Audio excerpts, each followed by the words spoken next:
নমস্কাৰ, welcome back to my YouTube channel Babus clicks. নৱম শ্ৰেণীৰ ছাত্ৰ ছাত্ৰীসকল, তোমালোকৰ বাবে এটা স্পেচিয়েল ভিডিঅ' আজি লৈ আহিছোঁ। তো ছায়েন্সৰ যিটো MCQ, তোমালোকতো গমেই পাইছা যে যোৱা বছৰিকা পৰীক্ষাত 9-10ৰ প্ৰশ্নকাকতৰ পেটাৰ্ণটোৰ কিছু সলনি হৈছিলে আৰু সেই সলনি হিচাপে তোমালোকৰ প্ৰতিখন প্ৰশ্নত নহয়, অসমীয়া আৰু ইলেক্ট্ৰিক ছাবজেক্ট বাদ দি বাকীকেইখন প্ৰশ্নত কি হৈছিলে, তোমালোকৰ 45 মাৰ্ক MCQ আহিছিলে। তো আজি এইবেলি 6 মেলি পৰীক্ষাটো তোমালোকৰ আহিবলগীয়া MCQৰ ভিতৰতে ছায়েন্সৰ কিছু প্ৰশ্ন মই লৈ আহিছোঁ তোমালোকৰ বাবে। তো ভিডিঅ'টো সম্পূৰ্ণভাৱে মনোযোগেৰে চাবা। তো অহা আজিৰ ভিডিঅ'টো তুমি আৰম্ভ কৰোঁ।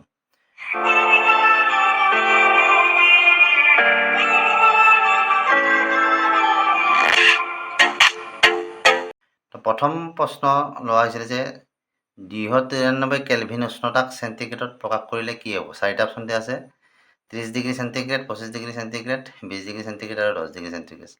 ইয়াৰ কি হ'ব? চি নম্বৰ যিটো আছে 20 ডিগ্ৰী চেণ্টিগ্ৰেড, সেইটো হ'ব ইয়াৰ এনচাৰ। 2 নম্বৰটো আছিলে 25 ডিগ্ৰী চেণ্টিগ্ৰেড উষ্ণতাক কেলভিনত প্ৰকাশ কৰিলে হ'ব 298 কেলভিন, 270 কেলভিন, 275 কেলভিন, 260 কেলভিন। এইটো এনচাৰটো হ'ব 298 কেলভিন। কোনটো আছিলে? এই অপশ্যনটো হ'ব ইয়াৰ এনচাৰ। তাৰপিছতে আছে 3 নম্বৰতে ঘনত্বৰ SI একক কি? Metre per second, kilogram per second, kilogram metre cube আৰু এটাও নহয়। তো ইয়াত চি যিটো আছিলে কিলোগ্ৰাম মিটাৰ কিউব, সেইটো হ'ব ইয়াৰ এনচাৰ। 4 নম্বৰ আছিলে বৰফৰ গলনাংক হ'ল 0 ডিগ্ৰী চেণ্টিগ্ৰেড বা 273.16 অৰ্থাৎ 16 K, বা বি নম্বৰতে আছিলে -0 ডিগ্ৰী চেণ্টিগ্ৰেড, চি নম্বৰতে আছিলে 1 ডিগ্ৰী চেণ্টিগ্ৰেড আৰু ডি নম্বৰতে আছিলে -1 ডিগ্ৰী চেণ্টিগ্ৰেড। তো ইয়াৰ এনচাৰ হ'ব এই যিটো নম্বৰ আছিলে 0 ডিগ্ৰী চেণ্টিগ্ৰেড বা 273.16 কেলভিন। বৰফৰ গলনৰ লিনতাপৰ মান কি? এ নম্বৰতে আছে 70 calorie, B number 80 calorie, C number 60 calorie আৰু ডি নম্বৰতে আছে 90 কেলৰি। ইয়াৰ এনচাৰটো হ'ব বি যিটো আছে 80 কেলৰি বা 80 কেলৰি, এইটো হ'ব ইয়াৰ এনচাৰ। 6 নম্বৰতে আছিলে যে পদাৰ্থৰ অৱস্থাৰ পৰিৱৰ্তন কি কাৰকে নিয়ন্ত্ৰণ কৰে? 4টা অপশ্যন আছে: পানী, উষ্ণতা, বায়ু আৰু এটাও নহয়। তো ইয়াত কি হ'ব? বি নম্বৰ যিটো আছে সেইটো হৈছে উষ্ণতা। পদাৰ্থৰ অৱস্থা পৰিৱৰ্তন কাই নিয়ন্ত্ৰণ কৰে? উষ্ণতাই নিয়ন্ত্ৰণ কৰে। তাৰপিছতে 7 নম্বৰ আছে পদাৰ্থ এটা কঠিনৰ পৰা জুলীয়া হোৱা প্ৰক্ৰিয়াটো বাষ্পীভৱন, ঘনীভৱন, বিগলন আৰু ঊৰ্ধ্বপতন। এইটো আমাৰ কি হ'ব? C number. যিটো পদাৰ্থ এটা কঠিনৰ পৰা জুলীয়া হয় সেইটো আমাৰ কি হয়? বিগলন পদ্ধতিৰ প্ৰক্ৰিয়াৰ দ্বাৰা হয়। 8 নম্বৰতে আছিল যে শুকান বৰফ বুলিলে কাক বুজায়? গোটা কাৰ্বন ডাই অক্সাইড, ছডিয়াম, অক্সিজেন আৰু এটাও নহয়। এই 4টা অপশ্যনৰ ভিতৰত কোনটো হ'ব? আমাৰ এ নম্বৰ যিটো আছে গোটা কাৰ্বন ডাই অক্সাইডক শুকান বৰফ বুলি কোৱা হয়। তাৰপিছত 9 নম্বৰতে আছে যে পদাৰ্থ এটা কঠিন অৱস্থাৰ পৰা পোনে পোনে গেছীয় অৱস্থাপ্ৰাপ্ত হোৱা প্ৰক্ৰিয়াটোক জনা যায় বাষ্পীভৱন, ঊৰ্ধ্বপতন, ঘনীভৱন আৰু স্ফটিকীকৰণ। এই যিটো ঊৰ্ধ্বপতন আছে এইটো হৈছে আমাৰ পদাৰ্থ এটা কঠিন অৱস্থাৰ পৰা পোনে পোনে গেছীয় অৱস্থাপ্ৰাপ্ত হোৱা প্ৰক্ৰিয়া। ঊৰ্ধ্বপতন প্ৰক্ৰিয়াৰ জৰিয়তে আমি জানিব পাৰোঁ এইটো। 10 নম্বৰতে আছিলে পদাৰ্থৰ অৱস্থাৰ পৰিৱৰ্তন ঘটোৱা কাৰককেইটা হ'ল চাপ, উষ্ণতা, চাপ আৰু উষ্ণতা আৰু ঘনীভৱন। ইয়াত যিটো চি নম্বৰ আছে সেইটো হৈছে ইয়াৰ এনচাৰ, চাপ আৰু উষ্ণতা। কঠিন পদাৰ্থৰ কণিকাবোৰ অপশ্যন 4টা হ'ল শৃংখলাবদ্ধভাৱে সজ্জিত, ইটো সিটোৰ ওপৰেদি যায়, শৃংখলা নাই, এটাও নহয়। এ নম্বৰটো যে আছে শৃংখলাবদ্ধভাৱে সজ্জিত, সেইটো হৈছে কি? কঠিন পদাৰ্থৰ কণিকাবোৰ। আমাৰ চাৰিওফালে পদাৰ্থবোৰ কেইটা অৱস্থাত থাকে? 2টা, 3টা, 4টা আৰু 1টা। বি নম্বৰটো যে আছে 3টা, অৰ্থাৎ আমাৰ চাৰিওফালে পদাৰ্থবোৰ 3টা অৱস্থাত থাকে। তাৰপিছত আছে 13 নম্বৰ আছে পদাৰ্থবোৰৰ মাজত আকৰ্ষণ বল কঠিন পদাৰ্থৰ ক্ষেত্ৰত আটাইতকৈ কম, মধ্যম, আটাইতকৈ বেছি, ধীৰ। ইয়াত যিটো চি নম্বৰ আছে আটাইতকৈ বেছি, অৰ্থাৎ কঠিন পদাৰ্থবোৰৰ মাজত আকৰ্ষণ বল কঠিন পদাৰ্থৰ ক্ষেত্ৰত কি হয়? আটাইতকৈ বেছি হয়। 14 নম্বৰতে আছে যে পদাৰ্থৰ কণিকাবোৰ অনবৰত গতি কৰি থাকে, তলৰ কোনটো পৰিঘটনাই উক্ত কথাষাৰৰ সত্যতা প্ৰতিপন্ন কৰে? তো আমাৰ অপশ্যনকেইটা দিয়া আছে যে নিমখ পানী দ্ৰৱীভূত হয়, পানী গোট মাৰি বৰফ হয়, ধূপকাঠিৰ ঘন চাৰিওফালে বিয়পি পৰে, তাৰপিছত পানী উতলালে গেছীয় অৱস্থা প্ৰাপ্ত হয়। ইয়াৰ যিটো চি নম্বৰ আছে সেইটো হৈছে ধূপকাঠিৰ ঘন চাৰিওফালে বিয়পি পৰে, এইটো হৈছে ইয়াৰ এনচাৰ। 15 নম্বৰটো হৈছে আন্তঃ আণৱিক আকৰ্ষণ সৰ্বোচ্চ হয় ক'ত? তাৰমানে আন্তঃ আণৱিক আকৰ্ষণ সৰ্বোচ্চ হয়। এ নম্বৰ আছে গোটা পদাৰ্থৰ বিত আছে জুলীয়া পদাৰ্থৰ, চিত আছে গেছীয় পদাৰ্থৰ আৰু ডিত আছে প্লাজমা পদাৰ্থৰ। এ নম্বৰ যিটো আছে সেইটো গোটা পদাৰ্থৰ এনচাৰটো। তাৰপিছত আছে তোমাৰ 16 নম্বৰ দিয়া আছে যে ঘনত্বৰ বাবে তলৰ কোনটো সম্পৰ্ক শুদ্ধ? ঘনত্ব সমান ভৰ ইনটু আয়তন, বিত দিয়া আছে ঘনত্ব সমান ভৰ হৰণ আয়তন, আৰু ঘনত্ব সমান কি আছে আয়তন হৰণ ভৰ, আৰু দিত আছে ঘনত্ব সমান ভৰ হৰণ ক্ষেত্ৰফল। তো ইয়াৰ যিটো বি নম্বৰ আছে ঘনত্ব সমান ভৰ হৰণ আয়তন, এইটো হৈছে ইয়াৰ শুদ্ধ আনচাৰ। 17 নম্বৰতে আছে পানীৰ উতলাংক হ'ব 373 ডিগ্ৰী চেণ্টিগ্ৰেড, 273 কেলভিন, 373 কেলভিন আৰু 273 ডিগ্ৰী চেণ্টিগ্ৰেড।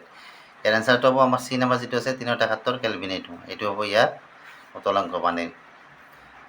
18 নম্বৰ আছে উষ্ণতাৰ কেলভিন আৰু চেলচিয়াছ স্কেলৰ সম্পৰ্কটো হ'ল K equal to C plus 273, C equal to K plus 273, C equal to K হৰণ 273 আৰু C equal to K into 273 বুলি আছে। আমাৰ এ যিটো আছে K is equal to C plus 273, এইটো হৈছে ইয়াৰ আনচাৰ।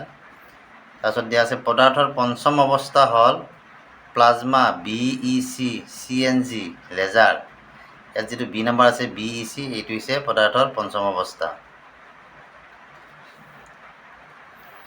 তো টিংপাতত বৰষুণ পৰি আছে, তোমালোকৰ চাউণ্ডটো হয়তো বেয়া হ'ব পাৰে, তথাপি যিহেতু পৰহি পৰীক্ষা আছে গতিকে ভিডিঅ'টো মই বনাইছোঁ এই ৰাতি, তোমালোকৰ বাবে অলপ কষ্ট কৰি অলপ মনোযোগেৰে শুনিবা ভিডিঅ'টো। 20 নম্বৰ দিয়া আছে যে ব্যাপনৰ হাৰ আটাইতকৈ বেছি খৰতকীয়া হয় ক'ত? কঠিন পদাৰ্থ, তৰল পদাৰ্থ, গেছীয় পদাৰ্থ আৰু আটাইকেইটাত। চি নম্বৰ যিটো আছে গেছীয় পদাৰ্থ, তাতে ব্যাপনৰ হাৰ আটাইতকৈ বেছি হয়। তলৰ কোনবিধ মৌল বিশুদ্ধ? Sodium chloride, sulphuric acid, chlorine আৰু কাৰ্বন ডাই অক্সাইড। আমাৰ যিটো চি নম্বৰ আছে ক্লৰিন, এইটো হৈছে আমাৰ বিশুদ্ধ মৌল। পিতলৰ সংযুক্তি কি? পিতলৰ সংযুক্তি কি? 30% জিংক আৰু 70% কপাৰ, 20% কপাৰ আৰু 50% জিংক, 40% জিংক আৰু 50% কপাৰ, আৰু 10% জিংক আৰু 70% কপাৰ। আমাৰ যিটো এ নম্বৰ আছিলে 30% জিংক আৰু 70% কপাৰ, এইটো হৈছে ইয়াৰ এনচাৰ। 23 নম্বৰত কি দিয়া আছে? দ্ৰৱণৰ গাঢ়তাৰ প্ৰকাশ ৰাশিটো কি? দ্ৰৱণৰ গাঢ়তা সমান দ্ৰব্যৰ পৰিমাণ ইনটু দ্ৰৱণৰ পৰিমাণ, আৰু দ্ৰৱণৰ গাঢ়তা সমান দ্ৰৱণৰ পৰিমাণ ডিভাইডেড কি আছে দ্ৰব্যৰ পৰিমাণ।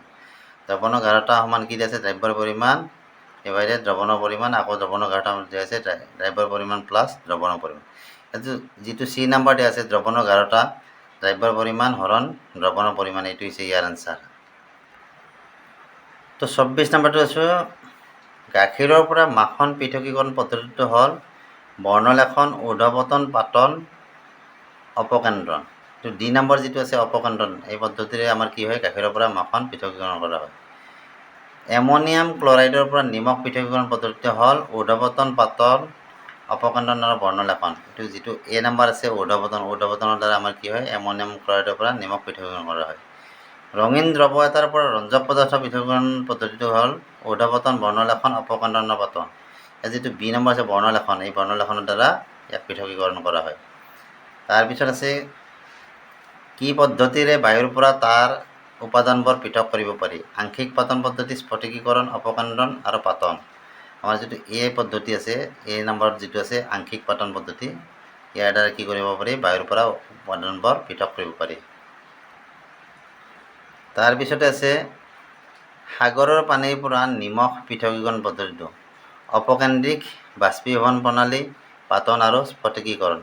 যিটো বি নম্বৰ আছে সেইটো হৈছে ইয়াৰ এনচাৰ বাষ্পীভৱন প্ৰণালী। নিমখৰ পৰা কৰ্পূৰ পৃথকীকৰণ পদ্ধতিটোৰ ঊৰ্ধ্বপতন পদ্ধতিটো কি? পাতন, বাষ্পীভৱন, অপকেন্দ্ৰিক আৰু ঊৰ্ধ্বপতন পদ্ধতি। আমাৰ যিটো ডি নম্বৰ আছে সেইটো হৈছে ইয়াৰ এনচাৰ। বায়ু এবিধ যৌগিক পদাৰ্থ, মিশ্ৰ পদাৰ্থ, অসমসত্ব মিশ্ৰণ আৰু সমসত্ব মিশ্ৰণ। আমাৰ যিটো ডি নম্বৰ আছে সমসত্ব মিশ্ৰণ, সেইটো হৈছে ইয়াৰ এনচাৰ। বায়ু এবিধ হ'ল সমসত্ব মিশ্ৰণ।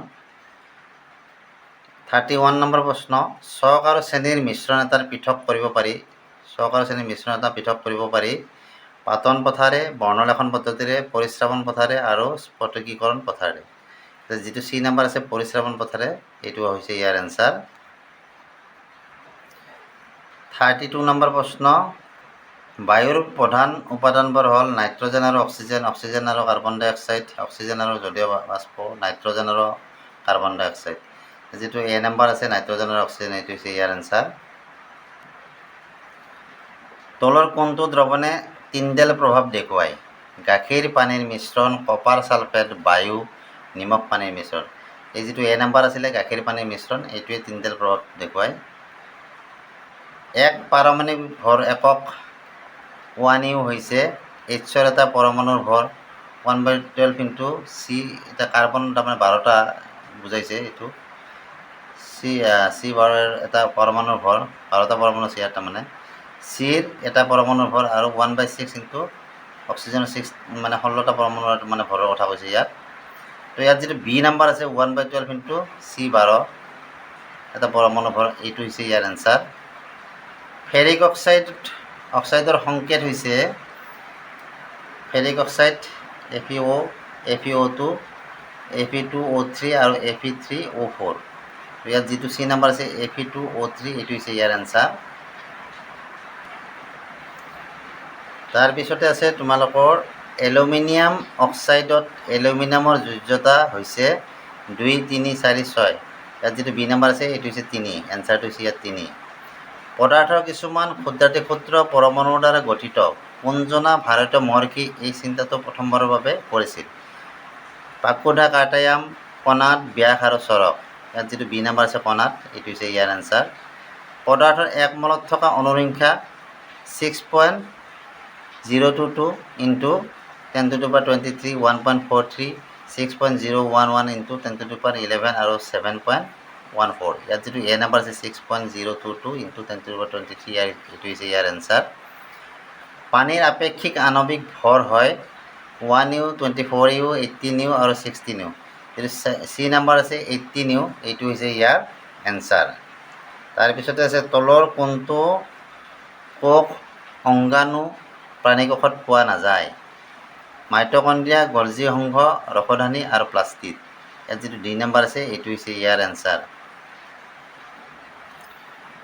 41 নম্বৰ প্ৰশ্ন, উদ্ভিদৰ কোষবেৰ গঠনকাৰী পদাৰ্থবিধ হ'ল প্ৰটিন, লিপিড, গ্লুক'জ, চেলুলজ। ইয়াত যিটো ডি নম্বৰ আছে চেলুলজ, এইটো হৈছে ইয়াৰ এনচাৰ। তলৰ কোনটো পোষক কেন্দ্ৰীয় কোষৰ বৈশিষ্ট্য নহয়? আকাৰত সৰু, এডালতকৈ বেছি ক্ৰমজম থাকে, কেন্দ্ৰাঞ্চল অনিৰ্দিষ্ট, কোষ অংগাণু পোৱা নাযায়। ইয়াত যিটো বি নম্বৰ আছে এডালতকৈ বেছি ক্ৰমজম থাকে, এইটো হৈছে ইয়াৰ এনচাৰ। তাৰপিছতে আছে তলৰ কোনটো জীৱৰ কোষাৱৰণ নাথাকে? Amoeba, virus, paramecium, bacteria. ইয়াত যিটো বি নম্বৰ আছে ভাইৰাছ, এইটো হৈছে ইয়াৰ এনচাৰ। তাৰপিছত প্ৰটিন সংশ্লেষণকাৰী কণিকা হ'ল লাইচ'ছম, ৰাইব'জম, মেছ'ছম আৰু চেণ্ট্ৰ'জম। ইয়াৰ এনচাৰটো হৈছে ৰাইব'জম, বি নম্বৰ যিটো আছে। তলৰ কোনটো কোষ অংগাণুত লিপিড সংশ্লেষণ হয়? মাইটকণ্ড্ৰিয়া, গলজি সংঘ, মসৃণ অন্তঃপৰশীয় জালিকা আৰু অমসৃণ অন্তঃপৰশীয় জালিকা। যিটো চি নম্বৰ আছে মসৃণ অন্তঃপৰশীয় জালিকা, এইটো হৈছে ইয়াৰ এনচাৰ। তাৰপিছত আছে তোমাৰ শক্তি সঞ্চয়কাৰী ATP অণু উৎপাদন কৰা কোষ অংগাণুবিধ অন্তঃপৰশীয় জালিকা, গলজি সংঘ, মাইটকণ্ড্ৰিয়া আৰু ৰসধানী। ইয়াৰ এনচাৰটো হৈছে চি, যিটো আমাৰ আছে মাইটকণ্ড্ৰিয়া। এইটো কি হয়? শক্তি সঞ্চয়কাৰী ATP অণু উৎপাদন কৰা কোষ অংগাণুবিধ। দুখন আৱৰণী বিশিষ্ট কোষ অংগাণুবিধ হ'ল অন্তঃপৰশীয় জালিকা, প্লাষ্টিড, গলজি সংঘ আৰু লাইচ'ছম। ইয়াৰ হৈছে যিটো বি নম্বৰ আছে প্লাষ্টিড, এইটো হৈছে ইয়াৰ এনচাৰ। তাৰপিছত আছে তলৰ কোনটো কোষীয় শক্তিৰ মুদ্ৰা হিচাপে জনা যায়? ADP, ATP, মাইটকণ্ড্ৰিয়া আৰু প্লাষ্টিড। ইয়াৰ যিটো ATP আছে বি নম্বৰ, এইটো হৈছে ইয়াৰ এনচাৰ। তাৰপিছতে আছে কোষীয় শক্তিৰ ভঁৰাল হিচাপে কাক জনা যায়? মাইটকণ্ড্ৰিয়া, ATP, ADP আৰু প্লাষ্টিড। মাইটকণ্ড্ৰিয়াক কোষীয় শক্তিৰ ভঁৰাল হিচাপে জনা যায়, এ নম্বৰটো ইয়াৰ এনচাৰ। 50 নম্বৰ প্ৰশ্ন, অকল উদ্ভিদ কোষত পোৱা কোষ অংগাণু হ'ল গলজি সংঘ, তাৰপিছত মাইটকণ্ড্ৰিয়া, প্লাষ্টিড আৰু ৰসধানী। ইয়াত যিটো চি নম্বৰ আছে প্লাষ্টিড, এইটো হৈছে অকল উদ্ভিদ কোষত পোৱা কোষ অংগাণু। এইটো অকল উদ্ভিদ কোষতে পোৱা যায়। অমিলটো বাছি ল'ব দিছে তেজ, লিগামেণ্ট, জাইলেম আৰু উপাস্থিত। ইয়াত যিটো চি নম্বৰ আছে এইটো হৈছে ইয়াৰ লগত নিমিলা এটা হেৰি। তলৰ কোনবিধ কলাৰ কোষত ৰসধানী পোৱা নাযায়? ভাজক কলা, পেৰেনকাইমা, কলেনকাইমা, জাইলেম। ইয়াত যিটো এ নম্বৰ আছে ভাজক কলা, এইটোত কি হৈছে? ৰসধানী পোৱা নাযায়। তাৰপিছতে 54 নম্বৰ কুৱেশ্যন, এইটো আমাৰ কি আছিলে? জলজ উদ্ভিদত উদ্ভিদক পানীত উপঙি থকাত সহায়কাৰী কলাবিধ হ'ল কলেনকাইমা, স্ক্লেৰেনকাইমা আৰু কলেনকাইমা বায়ুকলা।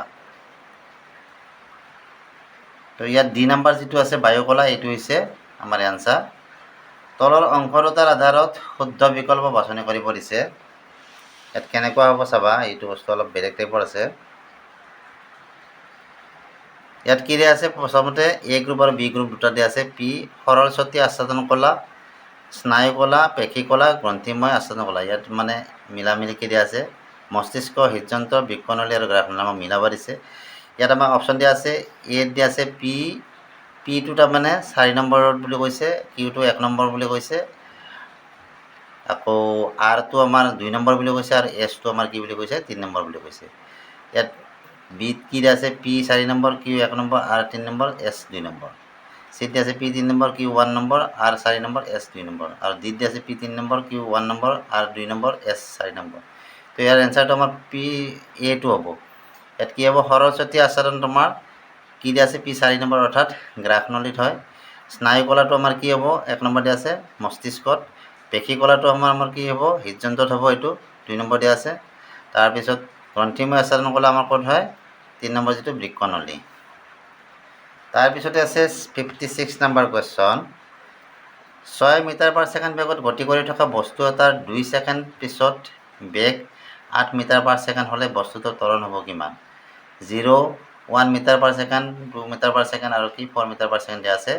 তো ইয়াৰ এনচাৰটো আমাৰ বি নম্বৰ যিটো আছে, এইটো হ'ব ইয়াৰ এনচাৰ। তাৰপিছত দিয়া আছে উক্তি। ইয়াত উক্তিটো কি দিয়া আছে, হৰণৰ মান শূন্য হ'ব নোৱাৰে। আৰু বিত কি দিয়া আছে, হৰণৰ মান বস্তুটোৱে অতিক্ৰম কৰা দূৰত্বতকৈ বেছি। ইয়াত অপশ্যন কেইটা দিয়া আছে, এ শুদ্ধ কিন্তু বি অশুদ্ধ, এ অশুদ্ধ কিন্তু বি শুদ্ধ, এ আৰু বি দুয়োটাই শুদ্ধ, এ আৰু বি দুয়োটাই অশুদ্ধ। আমাৰ যিটো ডি নাম্বাৰ আছে, এ আৰু বি দুয়োটাই অশুদ্ধ, ইয়াত সেইটোহে এনচাৰ হ'ব। এই দুটা আমাৰ শুদ্ধ নহয়। 58 নম্বৰ, এ অৱস্থানৰ পৰা বস্তু এটাই 5 মিটাৰ দূৰত্ব অতিক্ৰম কৰি বিত উপস্থিত হৈ একেই পথেৰে পুনৰ এলৈ উভতি আহিলে বস্তুটোৰ হৰণৰ মান কি হ'ব? 5 মিটাৰ, 0 মিটাৰ, -5 মিটাৰ আৰু 10 মিটাৰ। ইয়াত 0 মিটাৰ হ'ব হৰণৰ মান, অৰ্থাৎ বি নম্বৰ অপশ্যন যিটো। 89 ওজনৰ বস্তু এটাৰ চন্দ্ৰপৃষ্ঠত ওজন হ'ব কিমান? 6 এন, 3 এন, 12 এন আৰু 18 এন। 3 এন হ'ব ইয়াৰ চন্দ্ৰপৃষ্ঠত মানে ওজন, অৰ্থাৎ যিটো বি নম্বৰ অপশ্যন। তাৰপিছত 60 নম্বৰ কুৱেশ্যন, মাধ্যকৰ্ষী ত্বৰণৰ মান হ'ল 9.8 মিটাৰ, 9.8 মিটাৰ/ছেকেণ্ড, 9.8 মিটাৰ/ছেকেণ্ড স্কুৱেৰ আৰু কি 9.8 মিটাৰ/ছেকেণ্ড কিউব। তো এইটো আমাৰ যিটো চি নাম্বাৰ আছে 9.8 মিটাৰ/ছেকেণ্ড স্কুৱেৰ, এইটো হৈছে ইয়াৰ এনচাৰ। তো আজি 60টা তোমালোকক মই MCQৰ প্ৰশ্ন আগবঢ়ালোঁ। ইয়াৰ ভিতৰতে হয়তো কিছু প্ৰশ্ন তোমালোকৰ বিজ্ঞানৰ প্ৰশ্ন কাকতত আহিব। তো ভিডিঅ'টো চাই কেনেকুৱা পালা জনাবা, আৰু এনেকুৱা ধৰণৰ ভিডিঅ' বিচাৰিলে তোমালোকে কমেণ্ট কৰি মোক জনাবা। নেক্সট মই পুনৰ এনেকুৱা ধৰণৰ ভিডিঅ' বনাম। আৰু যিসকলে মোৰ চেনেলটো এতিয়ালৈকে ছাবস্ক্ৰাইব কৰা নাই, চেনেলটো ছাবস্ক্ৰাইব কৰি ল'বা। তো আজিলৈ আহিলে, বাই বাই, থেংক ইউ।